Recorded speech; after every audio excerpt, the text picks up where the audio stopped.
Hello students.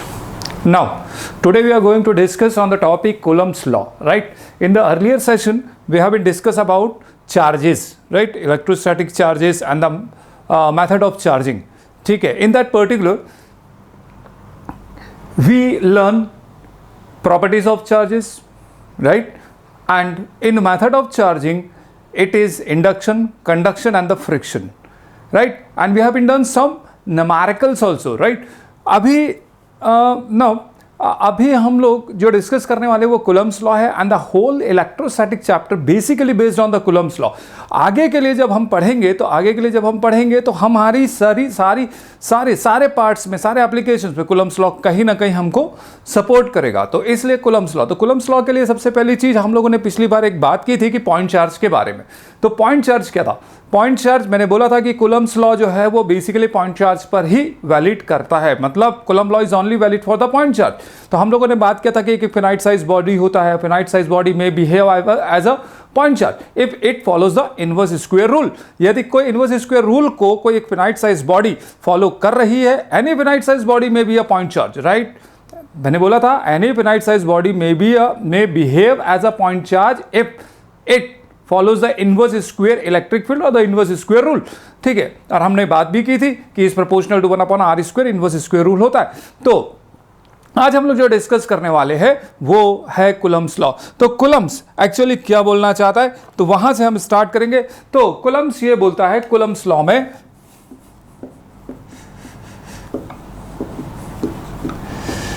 Law में यहां पर ये बोल रहा है कि यदि एक चार्ज है, ये एक चार्ज है, ये एक चार्ज है, ये चार्ज Q1 है, ये चार्ज Q2 है, राइट? ये दो चार्जेस है, इन दोनों चार्जेस के बीच का सेपरेशन है R। हमने मान लिया ये दोनों चार्जेस के बीच का सेपरेशन है R।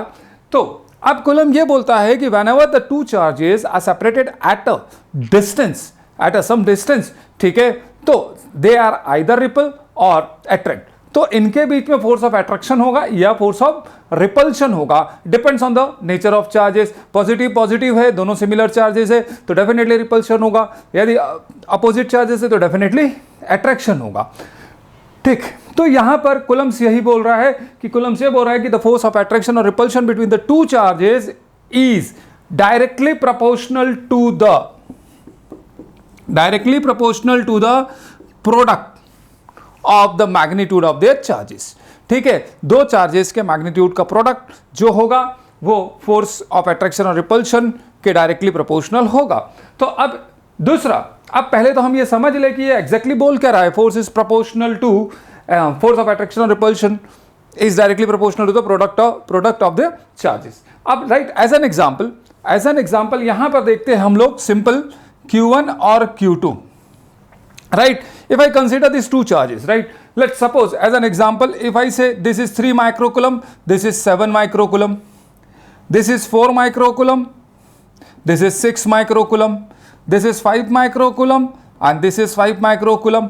तो अब मैं यहाँ पे दिए एग्जाम्पल लिया कि यहाँ पर ये दो चार्जेस है Q1 और Q2, एक है 3 माइक्रोकुलम, एक है 7 microcoulomb, 4 microcoulomb, 6 microcoulomb, 5 microcoulomb, 5 microcoulomb.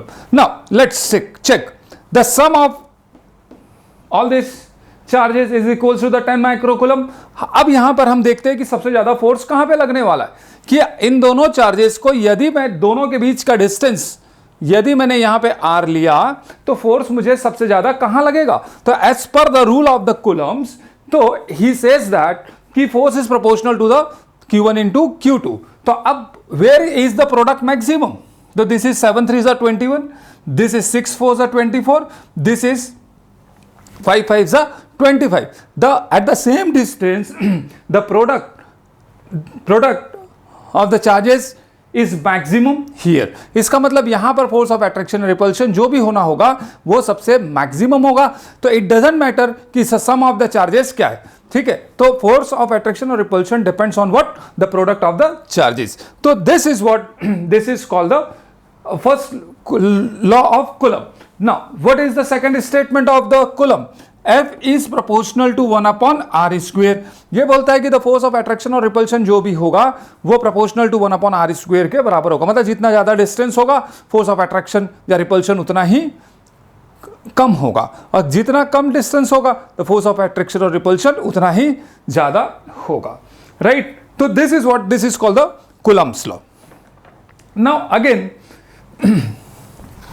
Again यहां पर if I combine this two statements, if I combine these two statements, then F is proportional to Q1 Q2 by R square. So definitely to remove the proportionality sign we need a one constant, right? तो हम यहाँ पर F is proportional to K Q1 Q2 by R square, हमने ये लगाया Q1 Q2 by R square. Now this K is called the proportionality constant. This K is called the proportionality constant. Get my point clear? This K is called the proportionality constant. Now again, so this proportionality constant this proportionality constant K depends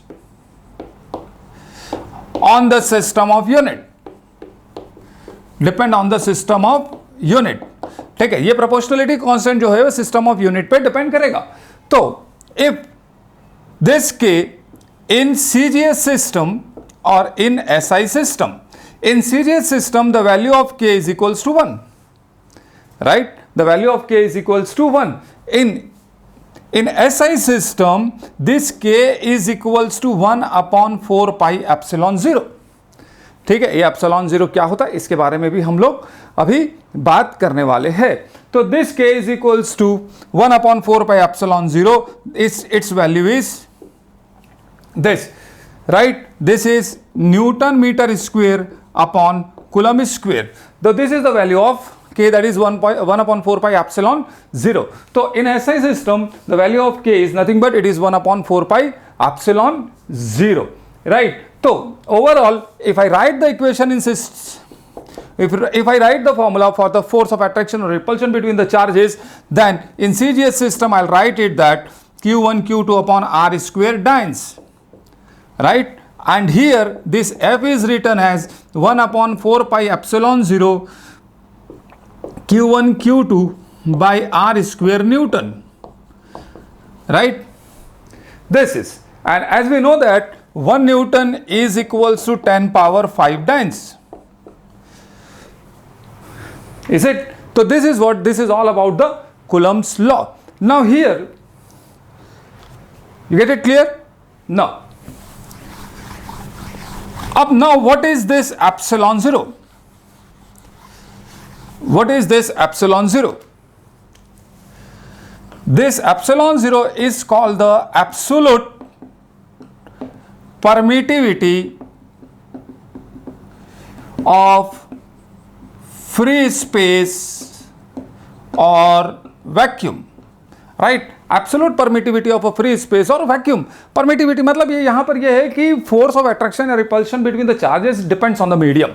gate my point clear? It depends on the medium. आप जैसे gravitational force देखते थे तो gravitational force में हम सीधा सीधा F is equal to G m1 m2 by R square का फॉर्मूला लिखते थे न्यूटन्स ग्रेविटेशन लॉ पे, तो वहां पर हम मीडियम की कोई बात नहीं करते थे। लेकिन ये इलेक्ट्रोस्टैटिक जो फोर्स है, ठीक, आगे चल के मैग्नेटिक फोर्स भी पढ़ेंगे, तो इलेक्ट्रोस्टैटिक फोर्स जो है ये मीडियम पे डिपेंड करता है। तो एप्सिलॉन 0 मतलब एयर मीडिया का absolute permittivity.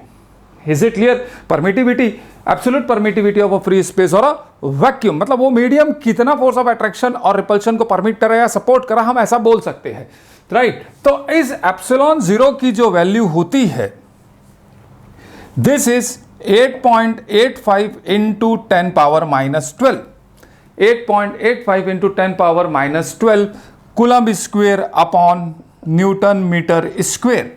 This is the value of the epsilon 0।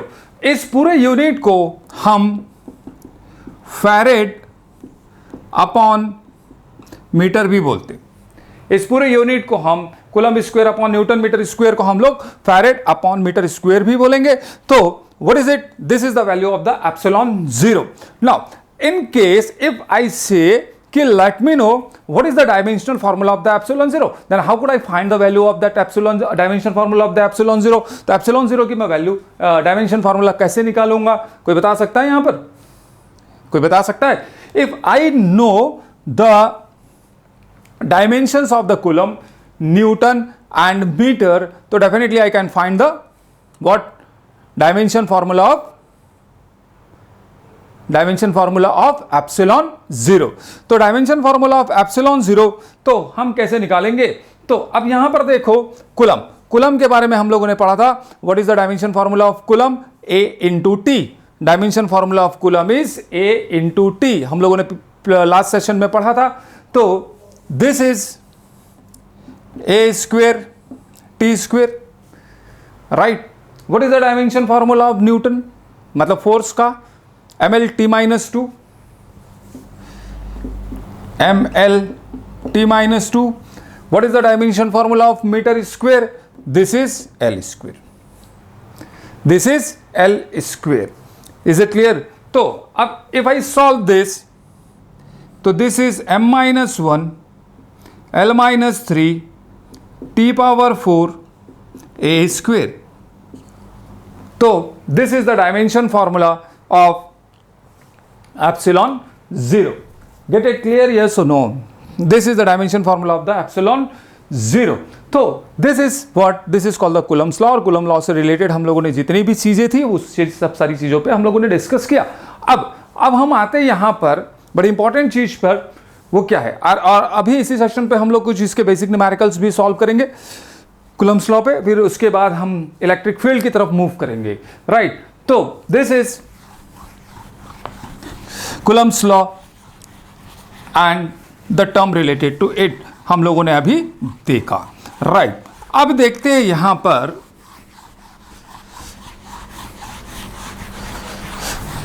पर, हम देखेंगे कि अभी ये चार्जेस की बात कर रहा है। ये दो चार्जेस है Q1 और Q2, ये इनके बीच की दूरी और मीडियम एयर, राइट। अब यहां पर यही सेम चार्जेस Q1 और Q2, इनके बीच की दूरी r, और ये मीडियम अदर देन एयर। अब इनके बीच में मीडियम अदर देन एयर के अलावा कोई भी मीडियम हो सकता है, पानी हो सकता है, तेल हो सकता है, ग्लिसरीन हो सकता है, कुछ भी हो सकता है, कोई कंडक्टिंग मीडियम हो सकता है, कुछ भी हो सकता है, ठीक है। अब इन दोनों में रिलेशन क्या होगा? अब यहां पर यदि एयर है तो इसका एब्सोल्यूट परमिटिविटी काम करेगा, और यदि कोई मीडियम है तो उसकी परमिटिविटी अलग हो जाएगी, राइट। उसकी परमिटिविटी अलग हो जाएगी, क्योंकि जो एयर की परमिटिविटी है अब वो दूसरे मीडियम की परमिटिविटी नहीं होगी। तो अब यहां पर हम फॉर्मूला जो लिखते हैं वो 1/4 pi epsilon zero, this is Q1 Q2 by R square. तो this is what in air medium, right. अब इधर हम मीडियम पे लिखेंगे 1/4 पाई एप्सिलॉन जीरो इंटू के Q1 Q2 by R square, where this K is nothing but it is called the dielectric constant. We have been discussed in electrostatic induction में हम लोगों ने एक फॉर्मूला देखा था, वहां पे Q dash is equal to minus of Q into 1 minus 1 by K बोला था। मैंने बताया था K जो होता है वो डायलैक्ट्रिक कांस्टेंट होता है। इसके बारे में हम डिटेल में डिस्कशन करेंगे जब हम कैपेसिटर पढ़ेंगे, राइट। तो दिस इज मीडियम। तो अब यहां पर देखिए, ये जो है this epsilon 0k can be written as epsilon, right? Can be written as epsilon 0k can be written as epsilon. Then what is that epsilon? Epsilon is nothing but it is the permittivity of a medium. This is the permittivity of medium, whereas the epsilon 0 is the permittivity of free space or a vacuum. But here this epsilon 0k can be written as epsilon, which is nothing but it is equals to it is permittivity of a medium. Get my point clear? This is a permittivity, so I can write the formula this way also, 1/4 pi epsilon 0 into Q1 Q2 by R square. तो 1/4 pi epsilon. So here it is not epsilon 0. This epsilon is nothing but it is equals to what? Epsilon 0 into K, where K is the dielectric constant and epsilon 0 is the permittivity of a free space or a vacuum or air medium, जो भी हम बोले। तो this is what this is तो अब यहां पर हो क्या रहा है, अब यहां पे थोड़ा सा ध्यान देंगे हम लोग। अब यहां पर हम ध्यान ये दे रहे हैं कि इस फॉर्मूले पे अब देखो कि दिस पर्टिकुलर फॉर्मूला, यहां से ये इतना पोर्शन और ये के को छोड़ दिया जाए और इतना पोर्शन, तो दिस मीडियम, तो इतना पोर्शन जो हुआ इतना हो गया 1/4 by epsilon 0 into q1 q2 by r square is nothing but it is a force of attraction or repulsion between the two charges in air media. So in this particular place 1/4 by epsilon 0 q1 q2 by r square can be written as f air, it is divided by k. Is it clear? मतलब इसका मतलब क्या हुआ कि कोई यदि medium बदल, हम मीडियम चेंज करेंगे, एयर के अलावा कोई दूसरा मीडियम डालेंगे, तो उसका जो फोर्स है वो 1/k टाइम्स कम हो जाएगा, राइट, वो 1/k टाइम्स कम हो जाएगा। तो अब यहां पर फोर्स मतलब कोई एयर के अलावा कोई दूसरा मीडियम रखने पर फोर्स ऑफ अट्रैक्शन या रिपल्शन कम होता है। कितना कम होता है? 1/k। और ये k क्या है?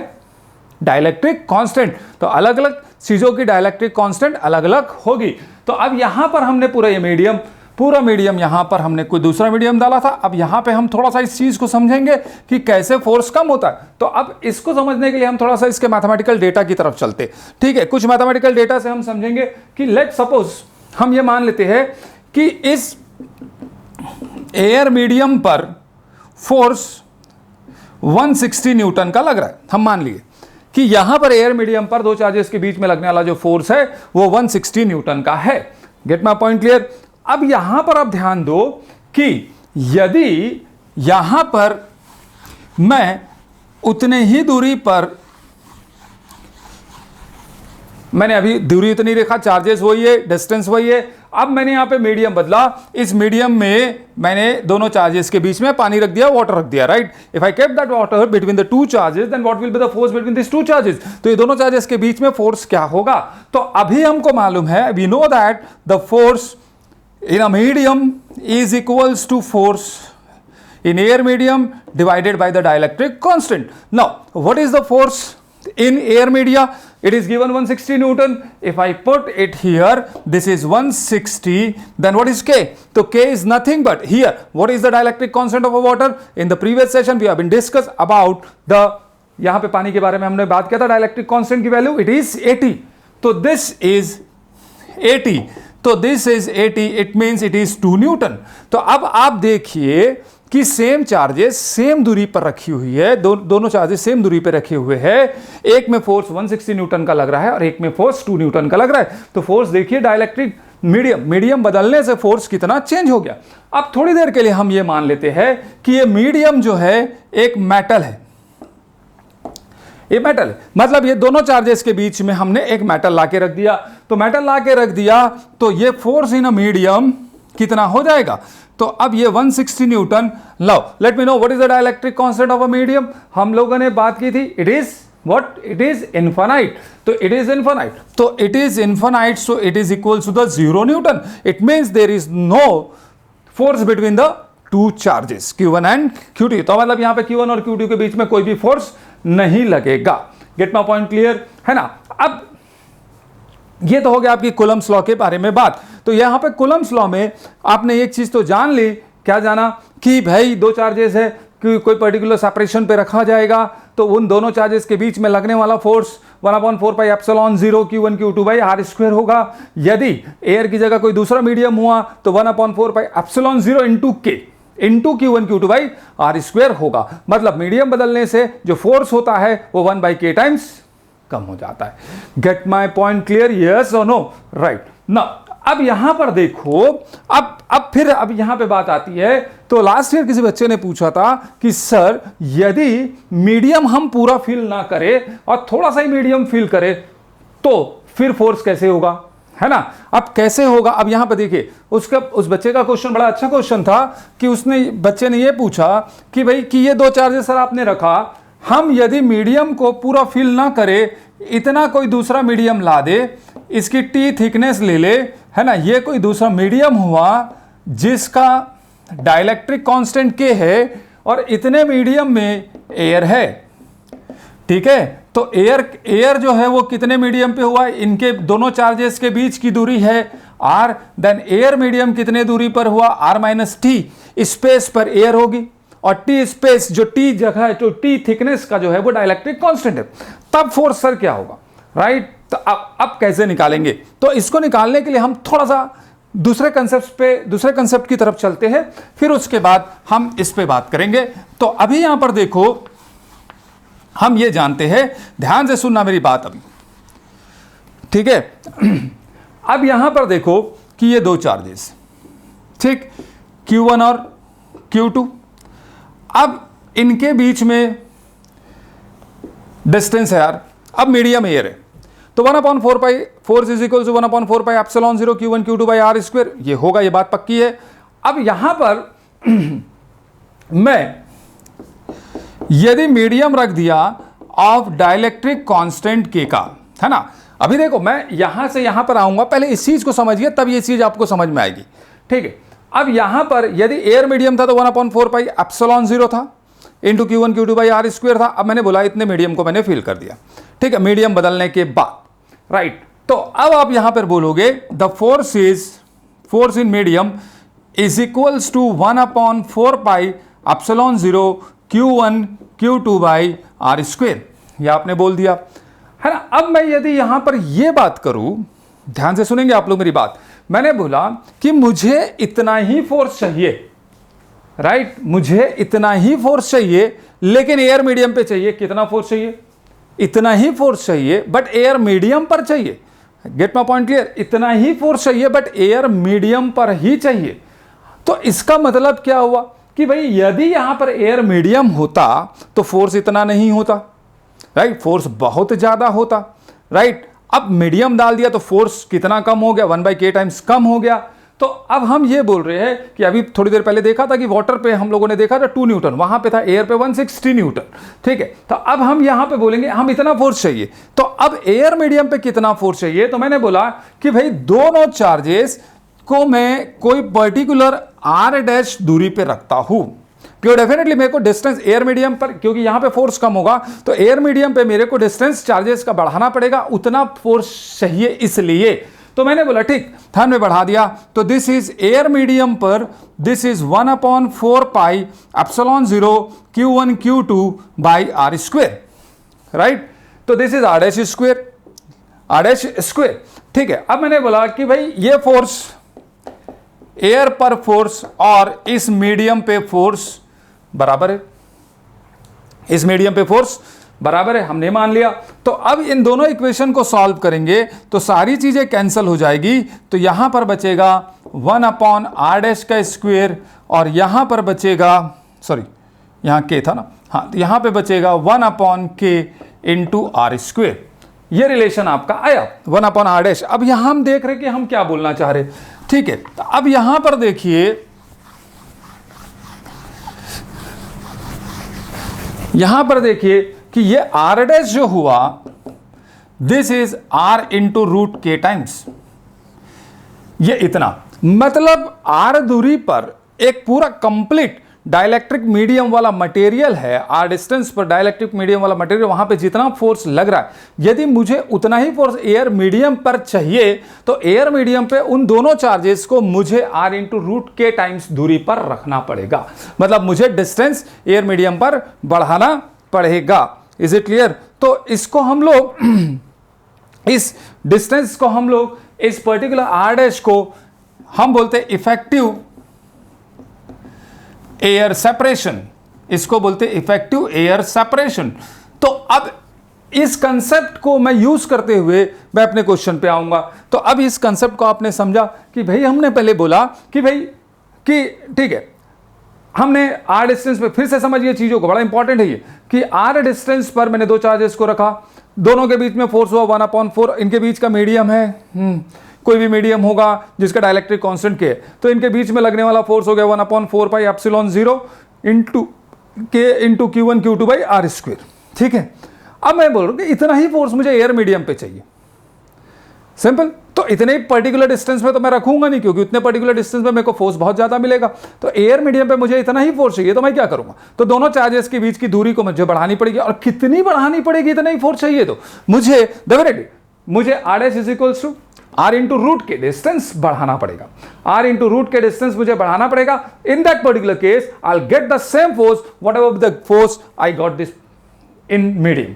Gate my point clear? तो यहां पर मुझे उतना फोर्स मिलेगा, तो इसलिए इसको हम लोग इफेक्टिव एयर सेपरेशन बोलते हैं. तो इस इफेक्टिव एयर सेपरेशन के कंसेप्ट से ही अब हम उस प्रॉब्लम को सॉल्व करेंगे जिस प्रॉब्लम को किसी बच्चे ने कभी पूछा था.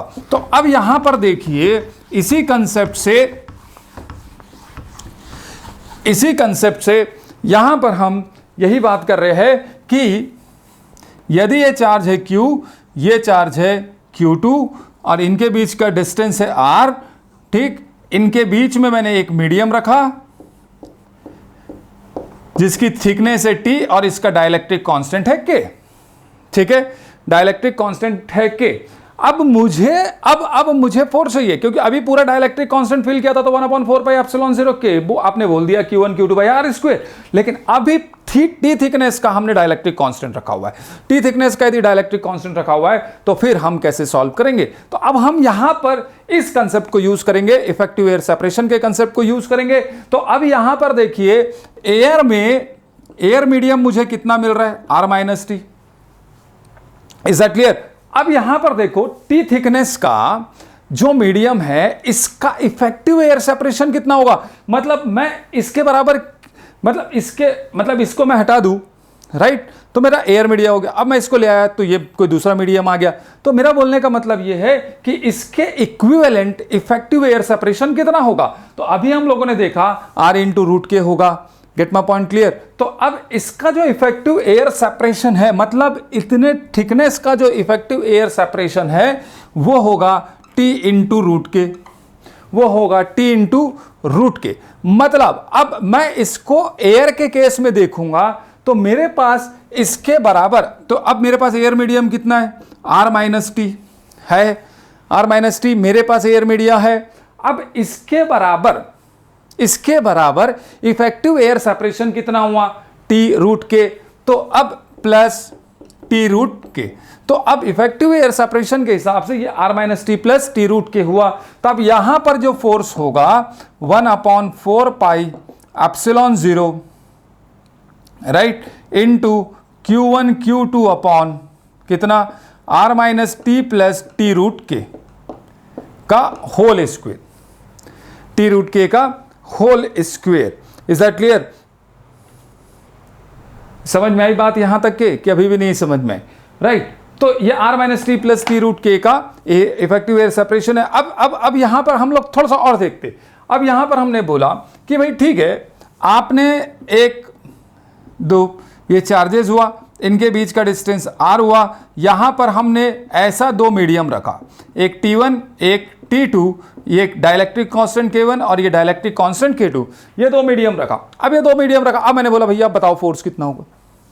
अब बताओ फोर्स कितना होगा? तो अब सबसे पहले मुझे ये जानना पड़ेगा कि भाई एयर मीडियम कितना है. तो एयर मीडियम यहां पर कितना हुआ? देखो, अब यहां पर टोटल था R minus T1 plus T2. इतना मीडियम को हम माइनस कर देंगे तो अब जितना बचा वो एयर मीडियम हुआ. अब इसके अलावा अब इस T1 का इफेक्टिव एयर सेपरेशन कितना होगा? इस T1 का इफेक्टिव एयर सेपरेशन होगा T1 रूट K1 और इस T2 का इफेक्टिव एयर सेपरेशन होगा T2 root K2. Is that clear? ये इतना इफेक्टिव. तो मतलब कोई भी मीडियम आ रहा है, मतलब पूरा मीडियम फुल है तो कोई दिक्कत नहीं. और यदि मीडियम थोड़ा सा भी हो रहा है, कम अलग अलग थिकनेसेस के मीडियम है, तो सबसे पहले उसका इफेक्टिव एयर सेपरेशन निकालो. राइट, तो अब यहां पर मुझे फोर्स इसका निकालना है. तो मैं फोर्स कैसे निकालूंगा? तो अब मैं फोर्स कैसे निकालूंगा? तो यहां पर मेरा फोर्स हो गया 1/4 pi epsilon 0 into Q1 Q2 upon R minus T1 minus T2 और इसका इफेक्टिव एयर सेपरेशन को प्लस कर देंगे हम, plus T1 root K1 plus T2 root K2. तो ये आपका इफेक्टिव एयर सेपरेशन हो गया. Is that clear? तो this is all about the Coulomb's law. अब बात यह आती है कि कूलम्ब्स लॉ तो हो गया. कूलम्ब लॉ सिर्फ पॉइंट चार्जेस के लिए वैलिड करेगा. अब मेरी बात ध्यान से सुन लीजिए, कूलम्ब्स लॉ जो होता है वो केवल और केवल पॉइंट चार्जेस के लिए वैलिड करता है. दूसरा, Coulomb law magnet moving charges के लिए वैलिड नहीं है. कूलम्ब लॉ केवल चार्जेस एट रेस्ट के लिए वैलिड है. Coulomb law is not valid for the moving charges. Reason what is the reason why it is not valid for the moving charges? हम लोगों ने we have been discussed in the earlier session that the moving charges produces the magnetic field also, and the Coulomb law is valid only for the electric field, not for the magnetic field. इसलिए वो moving charges के लिए valid नहीं करेगा. दूसरी एक चीज और यहां पर देखते हम लोग कि यहां पर एक चीज और देखते हैं कि क्या है कि अब यदि ये चार्ज है, ये चार्ज Q1, ये चार्ज Q2, अब इनके बीच का डिस्टेंस है R. अब मैंने ये बोला कि भाई ये फोर्स जो है, ये चार्ज इस पे कितना फोर्स लगा रहा है, तो ये चार्ज इस पे लगा रहा है